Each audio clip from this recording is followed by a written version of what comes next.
வணக்கம். சற்று முன் கிடைக்கப்பெற்ற மிக முக்கியமான செய்தி ஒன்று வெளியாகி உள்ளது. திராவிட முன்னேற்ற கழகத்தின் ஆட்சி கலைக்கப்படுவது உறுதிதான். தமிழகத்தில் 356 சட்டத்தை ஜனாதிபதி முர்மு அவர்கள் அறிமுகப்படுத்த உள்ளார்.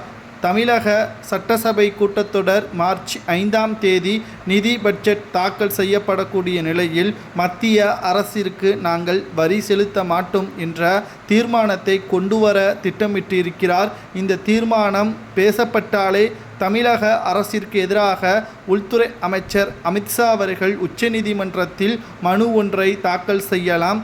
தமிழக அரசு மத்திய அரசின் விதிமுறைகளுக்கு அப்பாற்பட்டு செயல்படுவதால் அவசர சட்டம் 356ஐ அமலுக்கு கொண்டு வர வேண்டும் என்று உள்துறை அமைச்சர் அமித்ஷா அவர்கள் அதிகாரப்பூர்வமான அறிவிப்பை வெளியிடலாம். இது நீதிமன்றமும் ஏற்றுக்கொள்ளும்.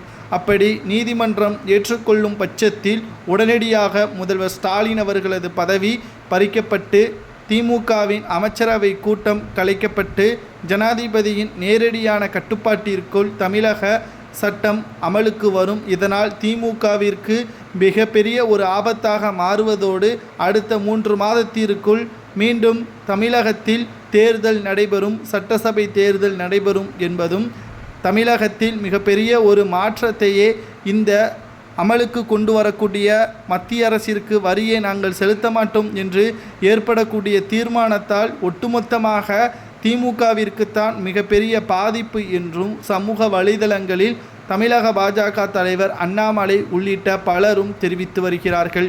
சரி, விடாப்பிடியாக மும்மொழி கல்வியை நாங்கள் ஏன் அனுமதிக்க மறுக்கிறோம் என்பதை இவர்களால் தெளிவுபடுத்த முடியுமா?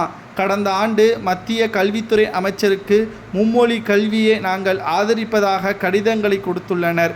மத்திய அரசு கொடுக்கின்ற அனைத்து திட்டத்தையும் முழுமையாக மாநில அரசு ஏற்க வேண்டும் என்பது கட்டாயம் அல்ல. ஆனால் மத்திய அரசிடம் முழுமையான அனுமதியை நாங்கள் கொடுக்கிறோம் என்று கடிதம் மூலமாக தெரிவித்துவிட்டு இப்பொழுது அந்தர்பல்ட்டி அடிப்பதுதான் தவறானது என்றும் தமிழக முதல்வர் ஸ்டாலின் அவர்களுக்கு கல்வித்துறை அமைச்சர் தெரிவித்திருக்கிறார்.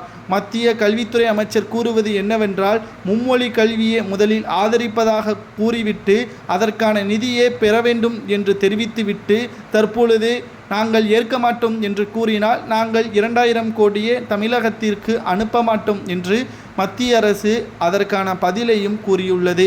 பிரதமர் மோடி அவர்களுக்கு கடிதங்களை அனுப்பினாலும் ஏற்கனவே நீங்கள் மும்மொழி கல்வியை ஆதரிப்பதாக கடிதங்களை அனுப்பிவிட்டீர்கள் என்ற பதிலையும் மோடி அவர்கள் தெரிவித்துள்ளார்.